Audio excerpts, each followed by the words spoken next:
Basically एक असा problem जो सगळ्यांना माहिती आहे, ज्याच्यावरती डिस्कशन चर्चा पण खूप होते. पण त्याला नीट न समजून घेतल्यामुळे आपल्याला आपलेच आईबाप दुश्मन वाटतात. येस, मी जनरेशन गॅपबद्दलच बोलतोय. आजचं आपलं डिस्कशन डॉक्टर आशिष मोहिते, जे एक रिनाऊंड सायकायट्रिस्ट आहेत, गेल्या 15 वर्षांपासून प्रॅक्टिस करतात. त्यांचं सोसायटीचं अंडरस्टँडिंग आपल्यापेक्षा खूप वेगळं आहे. तर तुमच्या कोणत्याही मित्राकडे जाऊन आपल्या आईबाबांना चुकीचं ठरवण्यापेक्षा एकदा हे काय आहे, कसं आहे, का होतं, हे बरोबर आहे का चुकीचं आहे, हे आपण समजून घेऊ. सो हाय सर, कसे आहात? मी खूप छान आहे. खूप सामर्थ्य. दिवसापासून वाट बघत होतो या दिवसाची, जो की फायनली आला आहे. Yes, very good. आणि एक तर सगळ्यात मोठं कारण आजच्या एक्साइटमेंटचं की आपण जो टॉपिक डिस्कस करणार आहे तो एवढा जवळून बघतात सगळे टीनेजर्स, ज्याच्यावरती चर्चा झालेली खूप इम्पॉर्टंट आहे असं मला वाटतं. आणि सगळेच जेवढे पण स्टुडिओमध्ये आहेत सगळ्यांना तेच वाटतं आहे. सो आपण जो डिसाईड केला टॉपिक होता आजसाठी तो होता जनरेशन गॅप. ओके. सो तुम्हाला जनरेशन गॅपबद्दल वाटतं काय, नेमकी काय आहे ते?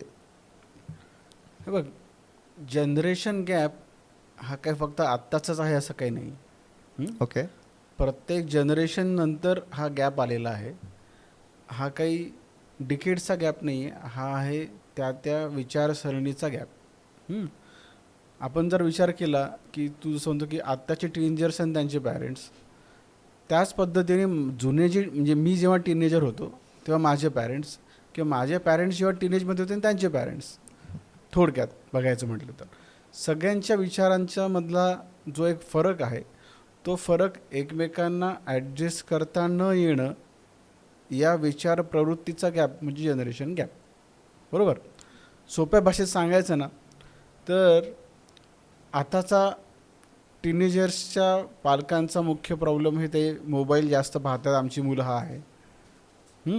हा मुख्य गॅपचा Okay, विषय हां. असतो.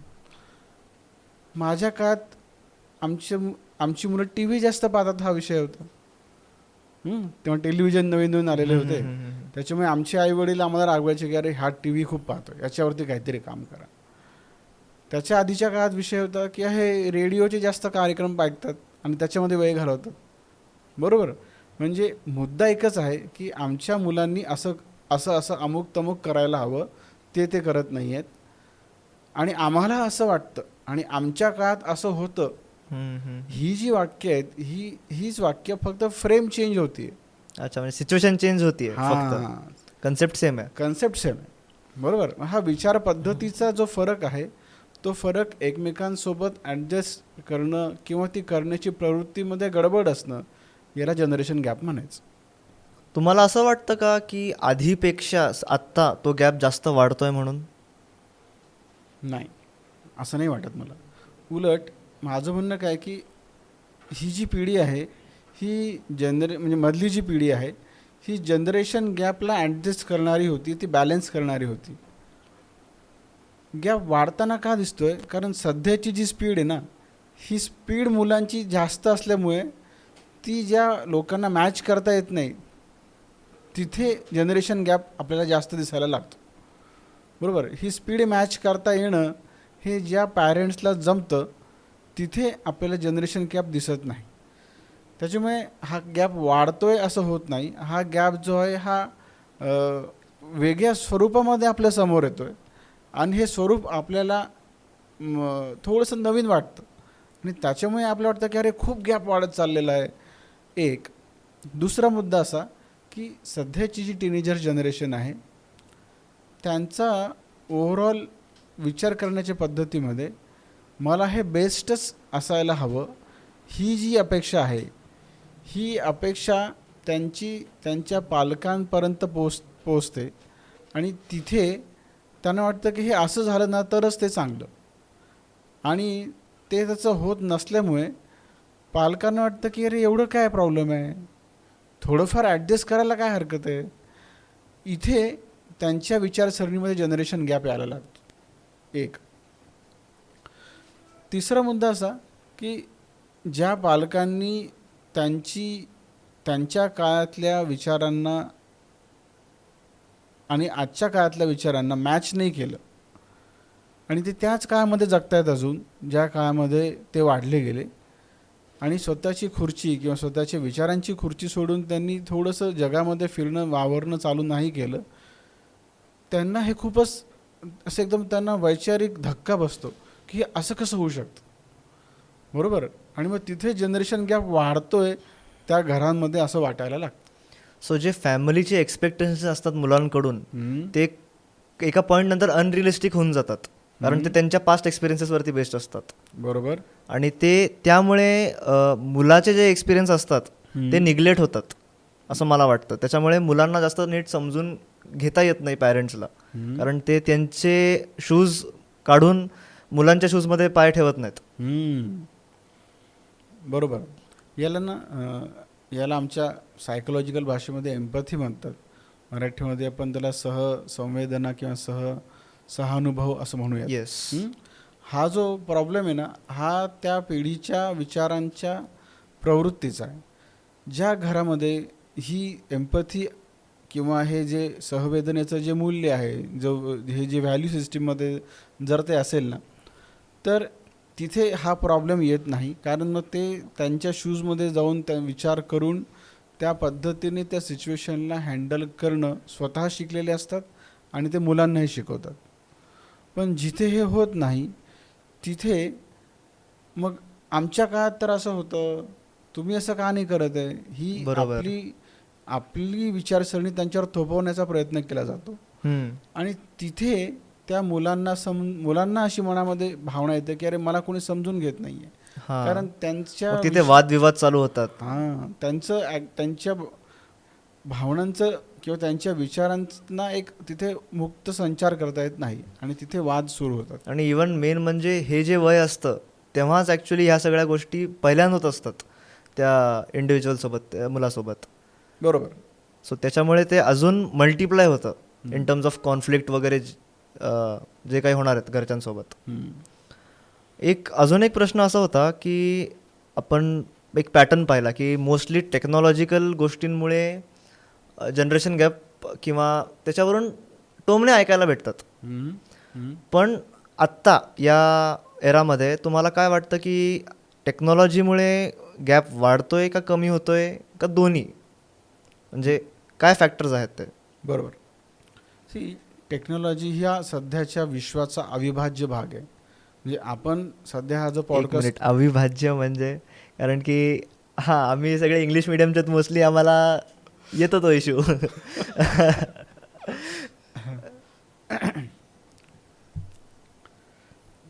अविभाज्य. नाही, टेक्नॉलॉजी हा सध्याचा आपल्या आयुष्याचा एक महत्त्वाचा भाग आहे. बरोबर. ओके, महत्त्वाचा. त्याच्यामुळे आपल्याला त्याच्याशिवाय जगणं हे शक्य नाही. आणि हे जे जगणं आहे, हे जे टूल आहे, हे टूल जर आपल्याला व्यवस्थित वापरता आलं ना, तर ते प्रॉब्लेम क्रिएट नाही करणार, ते तुम्हाला सोल्युशन्स द्यायला सुरू करेल. ओके. हो की नाही. जसं आपल्या सगळ्यांचा व्हॉट्सॲप फॅमिली ग्रुप आहे प्रत्येकाचा. त्याच्यामुळे काय होतं की अरे हा निरोप का दिला गेला नाही, हा प्रश्न मिटून गेला. कारण एक मेसेज टाकला की मी आज इतक्या वाजता इथे जाणार आहे, तो मेसेज सगळ्यांपर्यंत पोहोचला. आज पाणी इतक्या वाजता येणार आहे, आपल्याकडचा महत्त्वाचा प्रश्न, सगळ्यांपर्यंत मेसेज गेला. हो की नाही. म्हणजे टेक्नॉलॉजीचा तुम्ही वापर कसा करता याच्यावरती डिपेंड करतं की तुम्ही त्याला सोल्युशन म्हणून वापरता का तुम्ही त्याचा प्रॉब्लेम म्हणून वापर करता. त्याच्यामुळे टेक्नॉलॉजीला दोष देऊन जमणार नाही. टेक्नॉलॉजी तुम्ही कशा पद्धतीने हँडल करता आणि ते हँडल करण्याची तुमची घरातली सिस्टीम कशी सेट आहे, ती सिस्टीम सेट कुठे होते, ते सिस्टीम विचारांमध्ये सेट होते. पण एक फॅक्टर आपण असं नोटीस करतो सर की जेव्हा ठीक आहे टेक्नॉलॉजीचं जर का आपण थोडं अजून एक लेअर आतमध्ये गेलो, सोशल मीडियावरती बोललो. सोशल मीडियाचा फायदा असा आहे की आपल्याला सगळ्या गोष्टी किंवा काय चालू आहे काय नाही चालू आहे या माहिती असतात. आधीच्या काळात ते पॉसिबल नव्हतं. मोस्टली पेपर वाचावा लागायचा, तो पण एक दिवस नंतर काढायचं. हे जसं झाली कोणती घटना ती पुढच्या सेकंदात आपल्याला कळते. बरोबर. पण त्याच्या अपोजिट साईडला जर का आपण पाहिलं, सोशल मीडियामुळे खूप जास्त काय म्हणता येईल सायकॅट्री किंवा सायकोलॉजिकल केसेस पण वाढतात इन टर्म्स ऑफ टीनेजर्स जर का आपण म्हणतोय. मी जसं आधी म्हटलं ना तुला की टेक्नॉलॉजी किंवा सोशल मीडिया याचा तुम्ही वापर कसा करता याच्यावर अवलंबून आहे. सोशल मीडियाचे फायदे काय काय आहेत की आपलं जे कनेक्शन आहे किंवा आपण जे काही करतोय त्याचा इमिजिएट खूप पूर्ण जगापर्यंत परिणाम होऊ शकतो. हम्म. तुम्ही काही केलेलं छोटंसं काम जे आधी अननोटीस व्हायचं ते पूर्ण जगाला तुम्ही नोटीस करू शकता, या लेवलपर्यंत सोशल मीडियाची स्पीड आहे. पण त्याचे तोटे पण आहेत. जसं एखादी बुलेट, बंदुकीची गोळी ही शिपायाच्या किंवा त्या मिलिटरीवाल्याच्या गनमध्ये आहे का ती अतिरेक्याच्या गनमध्ये आहे याच्यावरती तिचा उपयोग ठरतो. हो, म्हणजे बरोबर. ती संरक्षणासाठी आहे, सिक्युरिटीसाठी आहे का दुसऱ्यांना मारण्यासाठी आहे. बरोबर. तसंच सोशल मीडियाचा चांगला वापर जर केला तर त्याचे खूप फायदे आपण अनुभवतो आहोत. पण अडचण काय जाते की त्याचा एक्सेस वापर केला जातो आहे गरजेपेक्षा जास्त, आणि नको त्या ठिकाणी वापर केला जातो आहे, नको तेवढ्या प्रमाणात वापर केला जातो आहे. त्याच्यामुळे टीनेजर्समध्ये सोशल मीडिया ॲडिक्शनचं प्रमाण वाढलेलं आहे. त्यांचा मॅक्झिमम वेळ ते खात आहे. जेव्हा आपण टाईम इज मनी म्हणतो आणि आपण वेळ आपला जर कोणी खात आहे ज्याच्यामधनं काहीच आउटपुट नाही येते, that is the most important thing they are losing. टीनेजर्सचा वेळ वाया जातो आहे. इवन असं पण होतं की जर का डिस्ट्रॅक्ट करण्यासाठी स्वतःला, किंवा जर काही राग आला असेल किंवा काही भांडणं झाले असतील मोस्टली घरून वगैरे, तर आजकालचे मुलं फोन उघडून बसून जातात. That is not a healthy way. त्याने तुम्ही प्रॉब्लेमचं सोल्युशन नाही शोधत आहे, त्याने तुम्ही प्रॉब्लेममध्ये अटकून जात, प्रॉब्लेमला थोड्या वेळासाठी फक्त डिस्ट्रॅक्ट करतात. बरोबर. आपण जनरेशन गॅप जेव्हा डिस्कस करतो तेव्हा हीच गोष्ट आधीच्या काळामध्ये बोलून सॉल्व केली जायची. तुला काय वाटतंय, तुझं काय मत आहे, ही चर्चा व्हायची. किंवा तो राग, त्या रागाविषयी काहीतरी बोललं जायचं. किंवा तो राग समजा घरच्यांमध्ये बोलणं होत नाही आहे तर हाच व्यक्ती तो राग स्वतः डिझॉल्व कसा करायचा हे शिकायचा. बरोबर. तो त्या मोबाईलमध्ये जाऊन विसरून नाही जायचं. बरोबर. किंवा त्या रागाचं रूपांतरण करायचा, त्या रागाचं वेगळं सोल्युशन शोधायचा, किंवा मित्रांमध्ये चर्चा करून तो राग व्यक्त करून तो विसरून जायचा.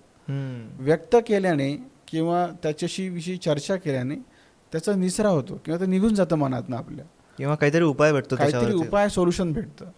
नुसतं डिस्ट्रॅक्ट केल्यामुळे त्याचं सोल्युशन भेटत नाही, ते तात्पुरतं तिथे थांबतं पण डोक्यामध्ये ते फिरत राहतं. कुठेतरी मग ते वेगळ्या एकतर इश्यूमध्ये बाहेर येतं किंवा वेगळ्या स्वरूपामध्ये परत डोकं वर काढतं. त्याच्यामुळे मोबाईल तुम्हाला सेल्फ सेंटर्ड बनवतो आहे. मोबाईल तुम्हाला किंवा access of use of mobile किंवा सोशल मीडिया हा या जनरेशन गॅपमध्ये अडथळा आणतो आहे. कारण तुमच्यामधलं कम्युनिकेशनमधलं सगळ्यात मोठं बॅरियर तो बनतो आहे. बरोबर. आणि ते बॅरियर जे आहे हे या मोबाईल आणि सोशल मीडियामुळे वाढत चाललेलं आहे. हा या टेक्नॉलॉजीचा चुकीचा वापर केल्याचा तोटा आहे. ओके. एक ब्रेकडाऊन करू की नेमकी प्रॉब्लेम्स येतात कुठे, चॅलेंजेस काय आहेत, आणि त्या स्ट्रॅटर्जीज कशा आहेत की आपण त्याला, चला प्रॉब्लेम्स आहेत आपल्याला कळतं आहे, ते आपण सॉल्व्ह कसे करायचे त्याच्यावर थोडं डिस्कस करू. सो तुम्हाला काय वाटतं की कम्युनिकेशन बॅरियर जो तुम्ही बोलले की सोशल मीडियामुळे किंवा कोणताही फॅक्टर असू दे, घरी काही भांडणं झाले किंवा काही विचार करत असेल तर मुलं बाहेर पण जातात, की टेक्नॉलॉजी एवढा एकच गोष्ट नाही आहे, तर तो कसा आपण भरू शकतो, काय अशा छोट्या छोट्या गोष्टी आहेत ज्या की प्रत्येक जण करू शकतं. हे बघ, जसं म्हटलं ना की जनरेशन गॅप हा विचारांमध्ये असलेल्या तफावतीचा किंवा डिफरन्स ऑफ ओपिनियनला तुम्ही कशा पद्धतीने डील करता याच्यावरती डिपेंडिंग आहे. तर तो करण्यासाठी असणारी व्हॅल्यू सिस्टीम म्हणजे एम्पथी, बरोबर, ॲडजस्टमेंट आणि कमिटमेंट. या 3 गोष्टी जर तुमच्या व्हॅल्यू सिस्टीममध्ये पक्क्या सॉलिड असतील ना, तर सिच्युएशन कशी काय येईना, मग ती सोशल मीडिया ॲडिक्शन असो किंवा तुमच्या म्हणजे माझ्या मुलीचं अफेअर आहे हे कळल्यावर, माझ्या मुलीचं बॉयफ्रेंड गर्लफ्रेंड आहेत हे कळल्यावर त्या पालकांच्या मनात येणाऱ्या भावना असोत, किंवा हा डॉक्टर इंजिनियर बनणार नाही आहे, हा एक फिल्म मेकिंगमध्ये जाणार आहे, किंवा हा डिझायनर बनणार आहे, किंवा याला 70-80% नाही आहेत, 70-80%च पडले आणि याला 90% नाही आहेत. हे ॲडजस्ट करण्याची पालकांची टेंडन्सी, आणि हे ॲडजस्ट करताना मुलांनासुद्धा ते स्वीकारणं, हा जो फरक आहे, इथे आपल्याला काम करणं गरजेचं आहे. म्हणजे आपल्या आधीच्या जनरेशनमध्ये व्हॅल्यू सिस्टीम पक्की होती. त्यांना जमायचं की माझ्या मुलाने 70% जरी मिळवले तरी ठीक आहे, मला काही प्रॉब्लेम नाही, आणि तो काहीतरी चांगलं करेल आयुष्यामध्ये, आणि तो त्याचं आयुष्य छान जगू शकतो, हा आत्मविश्वास त्यांना होता. आता पालकांना पण आणि मुलांना पण 99% पाहिजे, किंवा अबोव 95 पाहिजे, आणि तसं नसेल तरच, तसं असेल तरच ते खूप योग्य आहे, अदरवाईज ते योग्यच नाही आहे. ही जी टेंडन्सी वाढत चालली ना, ही टेंडन्सी, ही विचारांची पद्धत त्यांना फ्रस्ट्रेशनकडे घेऊन जाते. इवन या एक्सपेक्टेशन्समुळे मी एक असं ऑब्झर्व केलं आहे की लाईक मोस्टली, किंवा माझे जेवढे पण मित्र आहेत आणि काही एका पॉईंटला मी पण असा विचार येतो की जेव्हा घरचे असे एक्सपेक्टेशन्स आपल्यावरती बोलतात किंवा बोलून दाखवतात किंवा चिडचिड करतात, एक कॉन्स्टंट विचार सगळ्यांच्या मनात येतो की यांनी या वयात काय केलं. मी त्यांनाच कम्पेअर करतो, कारण किती जरी नाही म्हणलं तरी प्रत्येक मुलासाठी आपले आईबाबाच आपले आयडल असतात. आणि जर का ते आपल्याला बोलतात, एक हिपोक्रॅट टाईप फिलिंग येते की बाबा यांनी काय केलं असेल, कारण की मेजॉरिटी ऑफ दी पॅरेंट्स एवढं चांगलं करत नाही जेवढे त्यांच्या मुलांकडून एक्सपेक्टेशन्स असतात. सो असं तरी मला वाटतं. कसं होतं बघ, की बऱ्याच लोकांना असं वाटतं ना की त्यांना त्यांची जी स्वप्न पूर्ण करता नाही आलीत, ती स्वप्न आपल्या मुलांनी पूर्ण करावीत, आणि ती खूप लवकर पूर्ण करावीत असं वाटायला लागतं. हो. आणि तिथे फसगत होते की ही मुलं म्हणजे काही असा एक सॉफ्टवेअरचा रेडीमेड प्रोग्राम नाही ना, की जो बटन दाबला की त्या पद्धतीने रन होईल आणि तुम्हाला हवं तसं तो रिझल्ट देईल, असं होणार नाही.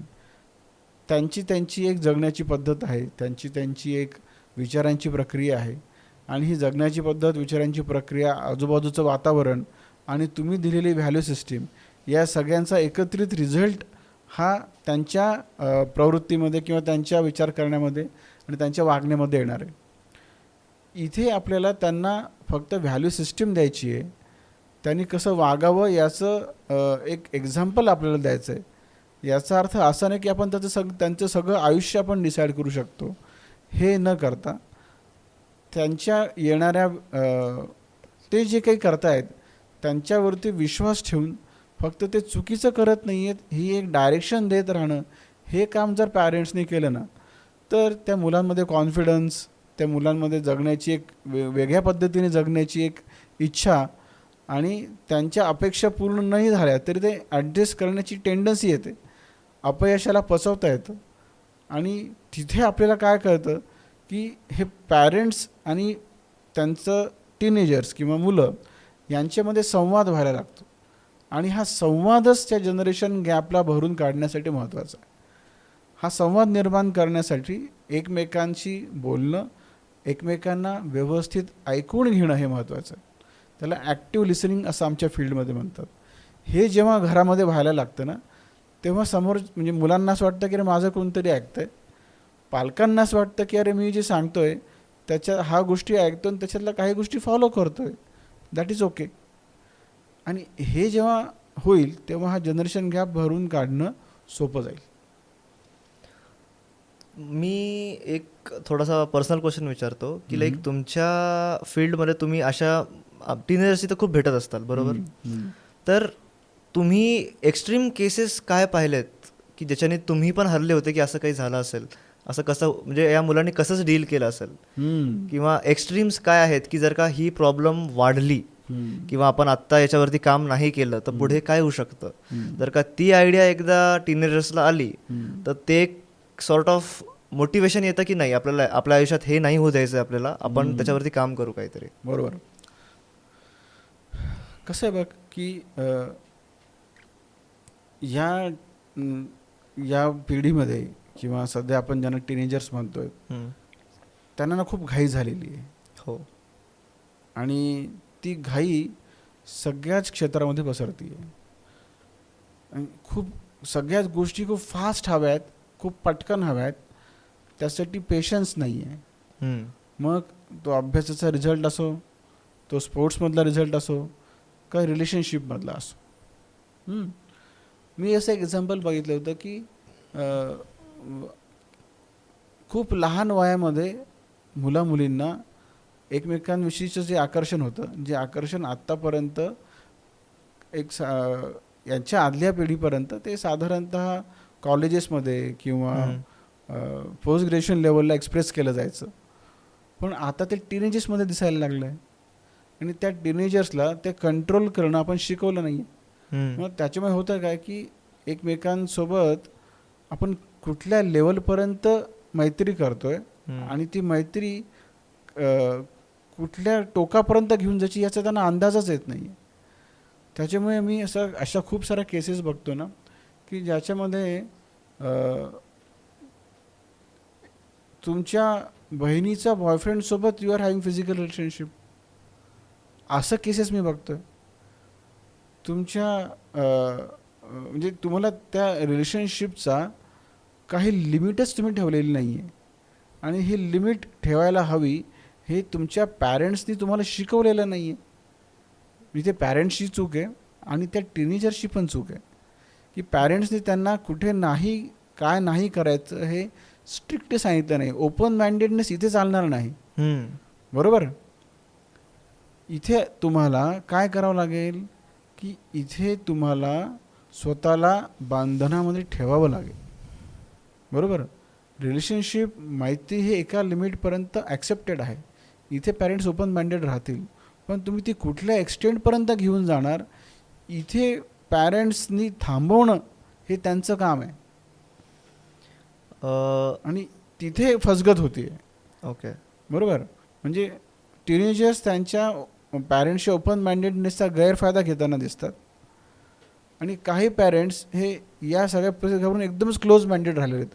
हा ना थोडासा बॅलन्स जर करता आला ना दोन्ही साईडला, म्हणजे खूप जास्त ब्लॅक अँड व्हाईट एरिया आहे तो, ग्रे मध्ये काहीच नाही आहे. ग्रे मध्ये किंवा कुठेतरी ग्रे शेड्स तुम्हाला माहिती पाहिजेत. हो.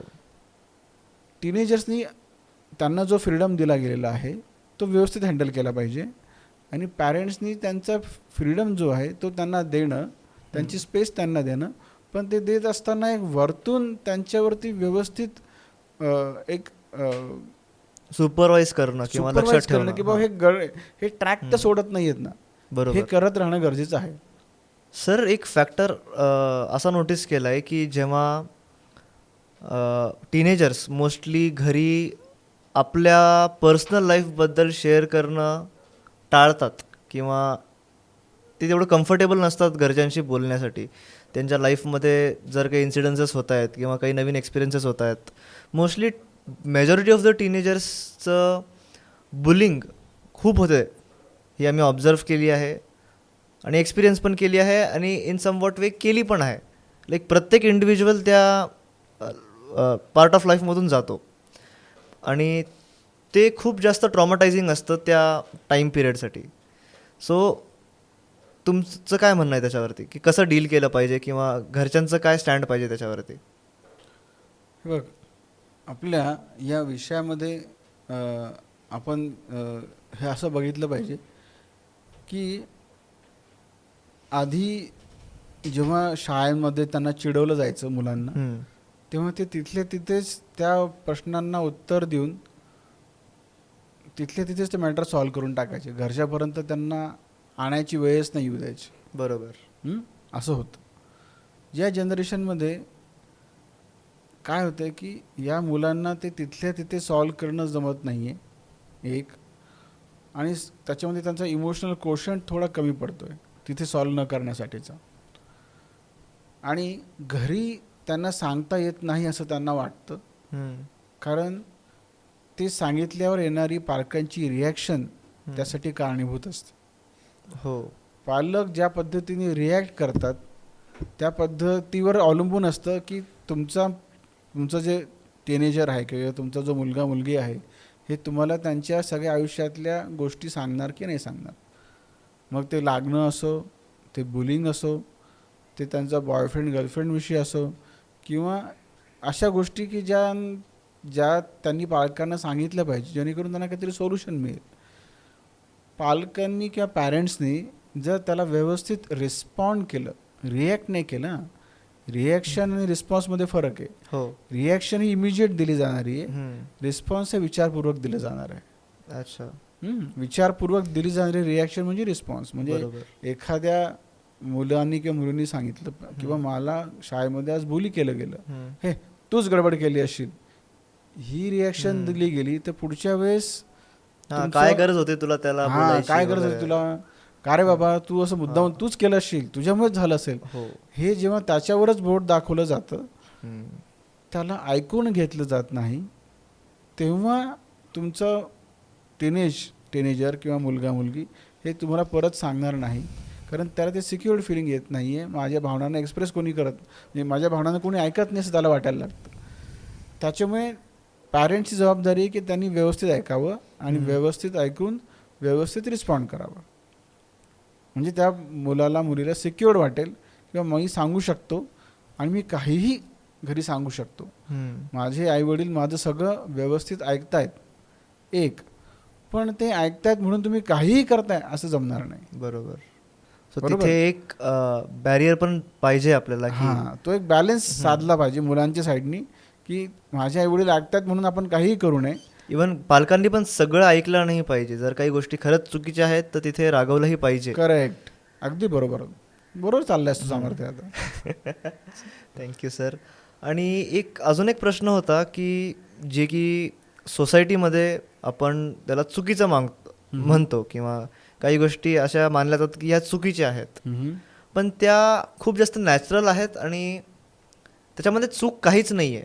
जर का आपण सायंटिफिकली पाहिलं तर तशा काही गोष्टी झालं की सपोज रिलेशनशिप झालं इन टीनेज लाईफ, हे वयच असतं हे सगळ्यांना माहिती आहे. पण जर त्याच्याबद्दल घरी बोलणं किंवा बाहेर कळणं किंवा खूप कॉन्शियस होऊन जातात आणि ती एक कॉन्स्टंट नेगेटिव्ह फिलिंग येते की बाबा काहीतरी आपण चुकीचं करतोय, पण आपण स्वतःला थांबवूही शकत नाही. एक ते झालं. दुसरं, जर मी सायन्स घेतलं नाही, कॉमर्स घेतलं नाही, तर माझी सोसायटीमध्ये काही व्हॅल्यू राहणार नाही. हे खूप मोठा फॅक्टर आहे 10वी नंतर किंवा 10वी पास झाल्यानंतरच्या मुलांचा. ते फक्त सोसायटीच्या प्रेशरमुळेच सायन्स घेतात किंवा कॉमर्स घेतात. त्याच्या मागे असं जे ॲक्च्युली कारण असलं पाहिजे की बाबा मला खरंच इंटरेस्ट आहे किंवा मी त्यामध्ये चांगला आहे, हा विचार न करता जेई नीट बस. आणि त्यामुळे आपण आता बघतोय की किती जास्त प्रमाणात या 2 एक्झामसाठी एंट्रीज येत आहेत. तर तुमचं काय म्हणणं आहे याच्यावरती? आपण पहिला प्रश्न घेऊ तुझा. ओके. रिलेशनशिपचा. प्रत्येक गोष्टीला एक वय असतं. बरोबर. आणि त्या वयानुसार त्या गोष्टी आपल्या आयुष्यात येतात. हे वय समजून घेणं आणि वयातल्या होणारे बदल समजून घेणं हे त्या टीनेजरनी पण करावं, त्या मुलांनी पण करावं आणि हे त्या पॅरेंट्सनी पण करावं. की त्यांच्या वयात त्यांनासुद्धा मुलं मुली आवडले, त्यांच्या वयात त्यांनासुद्धा असं वाटलं की अरे हिच्याशी बोलावं त्याच्याशी बोलावं, पण त्यांनी स्वतःला कसं थांबवलं आणि त्या वयात अनुसरून बाकीच्या प्रॅक्टिकल गोष्टींकडे लक्ष दिलं आणि करिअरमध्ये यश मिळवल्यानंतर लग्न करून मग त्या गोष्टींना त्यांनी सामोरे गेले रिलेशनशिपला. आता कसं झालं आहे की सध्याच्या काळामध्ये ऑलरेडी सगळं प्रॅक्टिकल सेट झालेलं आहे. म्हणजे बाकी सगळ्या गोष्टी, घर गाडी बंगला, हे सगळं रेडी आहे. हो. त्याच्यामुळे त्याची चिंता जनरेशनला नाही आहे. हो. मग त्यांना वाटतं मग मी रिलेशनशिपमध्ये पडायला काय हरकत आहे. पण हे करत असताना टीनेजरनी हा विचार केला पाहिजे की ठीक आहे, माझ्या काही गोष्टी सेटल आहेत, पण माझं स्वतःचं पर्सनल करिअर कुठे सेटल झालेलं आहे. हो. आणि मी जर रिलेशनशिपला जास्त व्हॅल्यू द्यायला लागलो तर माझं करिअर हे सेट होणार नाही. मग ही रिलेशनशिप पुढे टिकणार कशी? बरोबर. म्हणजे मला जर एखादा मुलगा किंवा मुलगी आवडते किंवा आवडतो आहे, पण मला असं वाटतं का की यांच्यासोबत मला आयुष्य जर घालवायचं असेल तर माझं बाकीचं बॅकग्राऊंड सेट पाहिजे. माझं आयुष्य नीट असेल तर आयुष्य घालवण्याचा विचार करू शकेल. हां, त्याच्यामुळे आयुष्याची घडी व्यवस्थित करताना तुम्हाला जर कोणी एखादा पार्टनर भेटला आणि तो पार्टनर त्या पद्धतीचा आहे की जो तुम्हाला आयुष्यभर सोबत राहणारा आहे आणि तुमची पण तशी इच्छा आहे, तर या सगळ्या गोष्टी होतील. त्याच्यामुळे त्या वयात येणाऱ्या गोष्टींना, त्या चेंजेसला आपण सहजपणे ॲक्सेप्ट करून हळूहळू स्टेप घेऊन रिलेशनशिपच्या बाबतीमध्ये जर पुढे सरकलो, तर मला नाही वाटत की पालकांना पण काही अडचण येईल, पॅरेंट्सला काही अडचण जाईल. बरोबर. तुम्ही बॅलेन्स बघा, बॅलेन्स साधा. तिला किंवा त्याला बॉयफ्रेंड गर्लफ्रेंड आहे म्हणूनच मला पाहिजे हा अट्टहास धरू नये. पिअर प्रेशर मागे, पिअर प्रेशरनी बॉयफ्रेंड धरू नका. तुम्हाला एखादा मुलगा छान वाटतोय का खरंच, किंवा मुलगी छान वाटते खरंच, आणि तुम्हाला त्याच्यामध्ये तुमच्याकडे तेवढा वेळ आहे का खरंच, हे लक्षात घ्या. हे समजणं गरजेचं आहे. पॅरेंट्सनी हा कल्चरल शॉक मानू नये की माझ्या मुलीला बॉयफ्रेंड गर्लफ्रेंड आहे. इवन रिलेशनशिप तर खूप दूरची गोष्ट झाली. मोस्ट ऑफ द हाऊसहोल्ड्समध्ये जर कोणता मुलगा फक्त मुलीशी बोलतोय किंवा फक्त नाव जरी निघालं तरी तो खूप मोठा घरात इश्यू होऊन जातो. हे मी खूप ऑब्झर्व केलं आहे. प्लस सेम मुलींच्या केसमध्ये पण सेम होतं. कारण पालकांच्या मनामध्ये इन्सिक्युरिटी निर्माण झालेली आहे, किंवा हा बोलतोय म्हणजे काहीतरी गडबड आहे. त्यांच्या मनामध्ये एक भीती निर्माण झाली की अरे ते मित्रमैत्रीण म्हणून बोलू शकतात, आणि त्यांनी हे बघणं गरजेचं आहे की हे त्या गोष्टीला बॉयफ्रेंड गर्लफ्रेंड लेबल लावत आहेत, पण ॲक्च्युली ती फक्त साधी मैत्रीच. आणि साधी मैत्री असणं, साधी म्हणजे एकमेकांसोबत मित्रमैत्रीण म्हणून राहणं, याच्यामध्ये काही वावगं नाही. फक्त ते लाईन क्रॉस करत नाहीत ना, ही जबाबदारी, ही जर काळजी पालकांनी घेतली तर that is more than enough, right. त्याच्यामुळे वयानुसार होणाऱ्या बदलांना दोन्ही साईडनी ॲक्सेप्टन्स जर आला तर हा प्रॉब्लेम सॉल्व्ह होऊ शकतो. तो दुसरा प्रश्न विचारला तो आहे करिअरचा. मी आधी जसं म्हटलं ना की करिअरमध्ये हेच झालं ना तरच त्याचं आयुष्य चांगलं होणार, हा जो विचार पॅरेंट्सच्या मनामध्ये येतोय तिथे गफलत होतीये. सगळ्यांना जर 99% मार्क मिळायला लागले तर सगळेच डॉक्टर इंजिनियर जर व्हायला लागले तर मग हे जग चालणार आहे का? नाही. मग सगळ्यांनीच UPSC द्यावं, सगळ्यांनीच डॉक्टर बनावं, सगळ्यांनीच इंजिनियर बनावं, अशा भ्रामक जगामध्ये जर आपण वावरायला लागलो तर ते अवघड होऊन बसेल. म्हणजे ते हापूस आंबा पावसाळ्यात खाण्यासारखं, हापूस आंबा उन्हाळ्यात पण खाल्ला तरच त्याची मजा आहे ना, आणि आंबा कुठलाही खाल्ला तर त्याची मजा आहे. तुम्हाला हापूसच पाहिजे आणि तो हिवाळ्यात पाहिजे असं जर म्हटलं जमणार आहे का? नाही. त्याच्यामुळे प्रत्येकाने डॉक्टर, इंजिनियर, वकील, CA हे होणं कंपल्सरी नाही, आणि हे झालं म्हणजेच आयुष्य जगता येऊ शकतं, ही जी फसवी कल्पना आहे ना, ही डोक्यातनं पॅरेंट्सनी काढावी. बरोबर. 70-80% वाले मुलंसुद्धा यशस्वी होतात. 70-80% मार्क पडूनसुद्धा ते आयुष्यामध्ये खूप छान आयुष्य जगू शकतात, आनंदी राहू शकतात, रादर जास्त आनंदी राहू शकतात, असा माझा अनुभव आहे. इवन सक्सेस म्हणजे काय हा पण खूप मोठा प्रश्न आहे. मोस्ट ऑफ द फॅमिलीजसाठी एक चांगला जॉब हे सक्सेसचं सिम्बल झालं आहे किंवा त्याचा पर्यायवाचिक झालं आहे. सो ते बरंच चुकतं आहे असं मला तरी वाटतं आहे. बरोबर. आपण जेव्हा जनरेशन गॅप डिस्कस करतो ना तेव्हा आधीची सक्सेसची जी व्याख्या होती किंवा जी डेफिनेशन होती, ही डेफिनेशन म्हणजे तो त्याचं 2 वेळेचं जेवण करतोय, त्याच्या मुलांसाठी आवश्यक अशा सगळ्या गोष्टी त्यांना अवेलेबल करून दिलेल्या आहेत, त्यांची शिक्षणं चालू आहेत आणि ते आनंदी जगत आहेत, ही यशाची व्याख्या होती. आता व्याख्या काय की त्याचं म्हणजे त्यांनी IIT मधनं शिक्षण घेतलं आहे का, त्यांनी एम्समधनं डॉक्टरी केली आहे तरच ते यशस्वी आहेत, नाहीतर त्यांचं यश हे यश नाही आहे. हा जो शूड अँड मस्ट किंवा हा जो आहे ना, हा प्रॉब्लेमॅटिक झालेला आहे की असं झालं ना तरच ते चांगलं. इवन रिसेंटली मी एक आर्टिकल वाचला होता, त्यात IIT मधले पण 38% मुलांना जॉब्स नाही. इवन ह्या गोष्टी एवढ्या ओपनली डिस्कस सगळ्यांपर्यंत माहीत असतात थँकफुली सोशल मीडियामुळे, तरीही लोकांचं पर्स्पेक्टिव्ह याच्याबद्दल चेंज होत नाही. हो, लोकांना सध्या ब्रँड हवा आहे, सगळ्यामध्ये ब्रँडच हवा आहे. हो, आणि तो ब्रँड नसेल ना तर ते चांगलं नाही असं एक डोक्यात फिक्स करून चालतात लोक. आणि जेवायला जाणार तर एकदम बेस्ट हॉटेलला जाणार, कपडे एकदम बेस्ट घालणार, असं जे चाललेलं आहे ना, त्याच्यामुळे हे शिक्षण हवं तर IIT मधूनच हवं, हे बेस्टच हवं, आणि ते झालं तरच ते शिक्षण आहे. असं जे गोंधळ चाललेला आहे ना, हा गोंधळ पॅरेंट्सनी डोक्यातनं काढणं गरजेचं आहे. हा गोंधळ मुलांनी सुद्धा, कारण मी माझ्याकडे बरेच मुलं येतात ना, त्यांना इंजिनिअरिंग म्हणजे फक्त IIT एवढंच माहिती आहे. हा, इथे साध्या म्हणजे बाकीच्या कॉलेजेसमध्ये खूप सुद्धा जणांना IIT एक युनिव्हर्सिटी आहे हेच माहित हेच नसतं. माहिती नाहीये. IIT एक डिग्री आहे असं वाटतं. असं भाई degree तुम्ही वाटतं. काय करतायत, कशाबद्दल तुम्ही क्लासेस लावलेत हे तर समजून घ्या पहिले. हो, त्याच्यामुळे IIT हे इंजिनिअरिंगचं एक युनिव्हर्सिटी आहे, पण बाकीचे सगळे युनिव्हर्सिटीमध्ये तेवढं चांगलं शिकवलं जातं. हो. आणि तिथून सुद्धा डिग्री मिळाल्यावरती तुम्हाला छान आयुष्य जगता येऊ शकतं. बरोबर आहे, हे जसं इंजिनिअरिंगचं झालं तसं मेडिकलचं आहे, तसं बाकीच्या फील्डचं पण आहे. बरोबर आहे. त्याच्यामुळे तिथून शिक्षण मिळवलं तरच माझं शिक्षण पूर्ण, नाही तर त्या पूर्ण, हे डोक्यातनं लोकांनी काढणं गरजेचं आहे, मुलांनी काढणं गरजेचं आहे. So a single paper cannot decide your future, Correct. जी म्हण आहे ती सगळ्या पॅरेंट्सनी ऐकली पाहिजे. सगळ्यांनीच, फक्त पॅरेंट्सनी पण हा, नाही, समजून मुलांनी घेतली. पण. बरोबर. आपण थोडासा ऑफ टॉपिक गेलो, आपण टीनेजच्या पर्स्पेक्टिव्हनी बोलत होतो. तर जनरेशन गॅपमुळे प्रॉब्लेम्स होत आहेत हे माहिती आहे, पण एका टीनेज लेवलवरती कसं डील करू शकतो याचे काही सोल्युशन्स किंवा टिप्स सांगू शकतात तुम्ही? डेफिनेटली. त्याची सगळ्यात महत्त्वाची टिप म्हणजे ऐकून घ्यायला शिका. ॲक्टिव्ह लिसनिंग राहू द्या. तुमचे पालकांची त्यामागची सांगण्याची भावना ऐकून घ्या. एक, त्यांचा पॉईंट ऑफ व्ह्यू तुम्ही समजून घेतला पाहिजे आणि तुमचा पॉईंट ऑफ व्ह्यू कसा मांडायचा याचं स्किल तुम्ही शिकलं पाहिजे.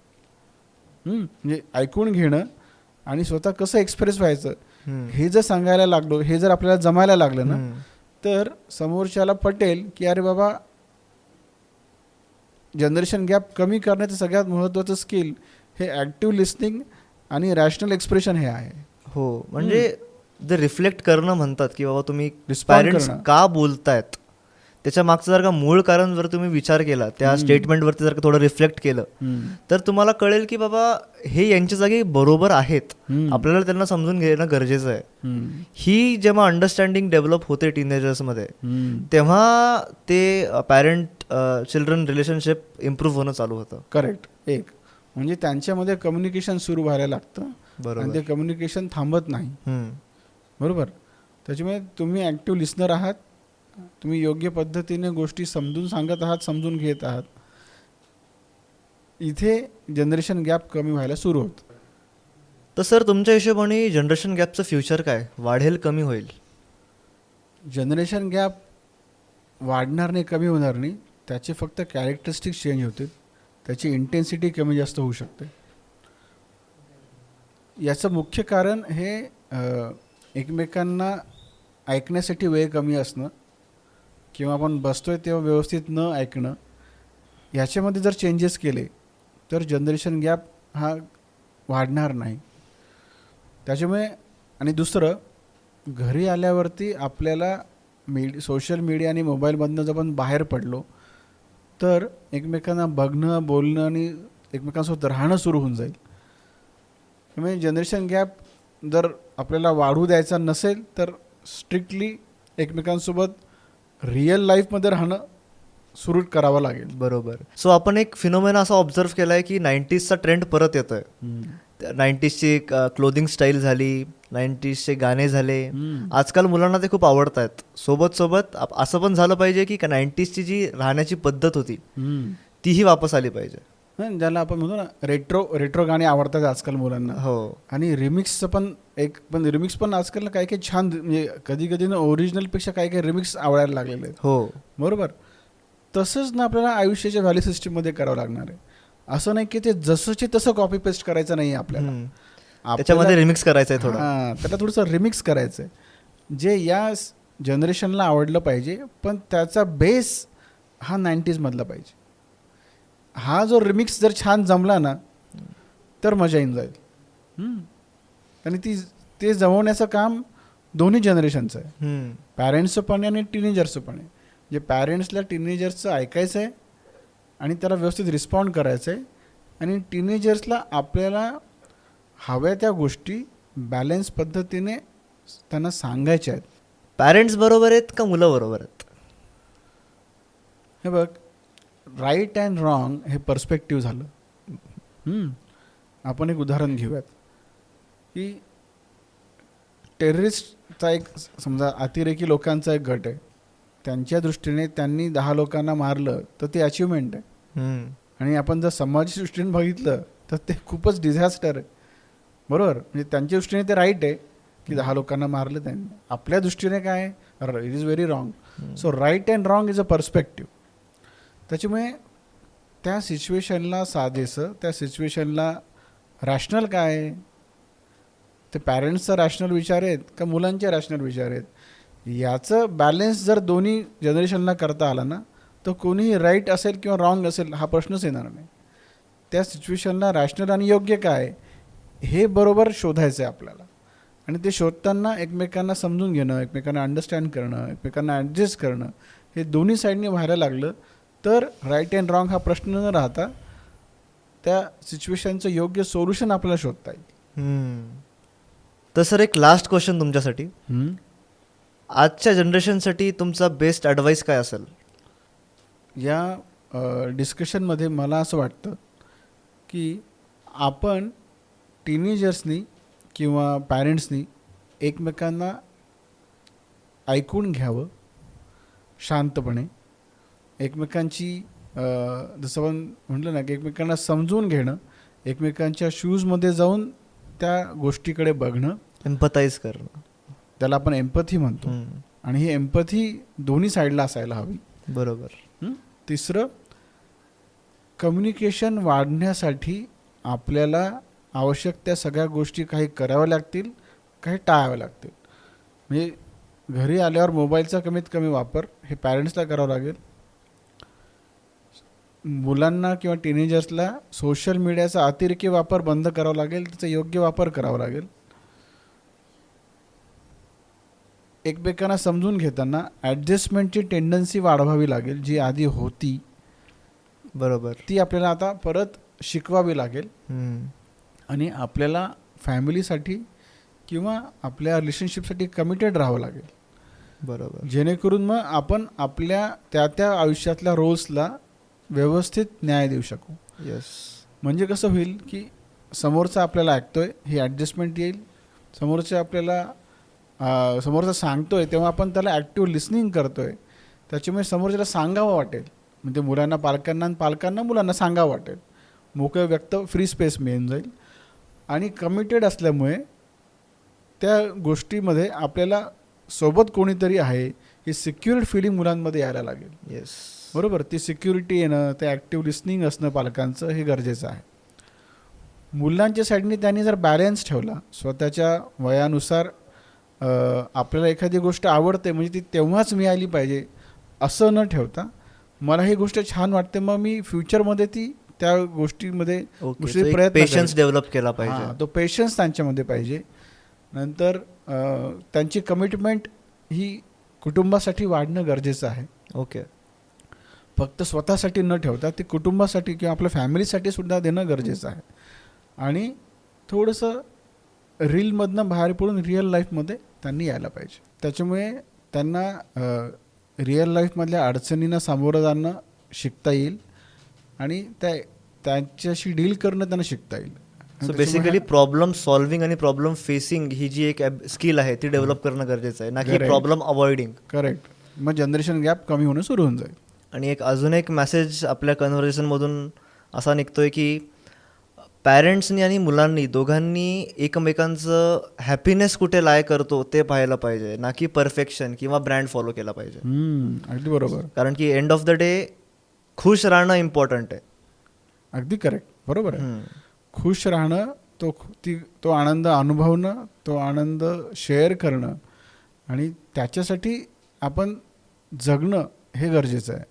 ओके. परफेक्शनच्या नादी लागून आपल्याला फ्रस्ट्रेशन येणार आहे. त्याच्यामुळे आनंद अनुभवण्याच्या साठी प्रयत्न करणं आणि त्या प्रयत्नांमधल्या प्रवासाचा आनंद घेणं हे जेव्हा आपल्याला शिकू ना आपण, तेव्हा हे जनरेशन गॅप वगैरे हे काहीच राहणार नाही. ते मग प्रॉपर लाईफ एन्जॉय करणं चालू होईल. अगदी करेक्ट. येस. एक खूप मोठं थँक्यू पूर्ण टीमकडून तुम्हाला. मलाही थँक्यू, तुम्ही मला बोलवलं आणि आपण एका छान विषयावरती मनमोकळ्या गप्पा मारल्या. येस. लुकिंग फॉरवर्ड आपण पुन्हा असे पॉडकास्ट करू. Yes, eagerly waiting. चलो थँक्यू सर तुम्ही आल्याबद्दल. Thank you, welcome.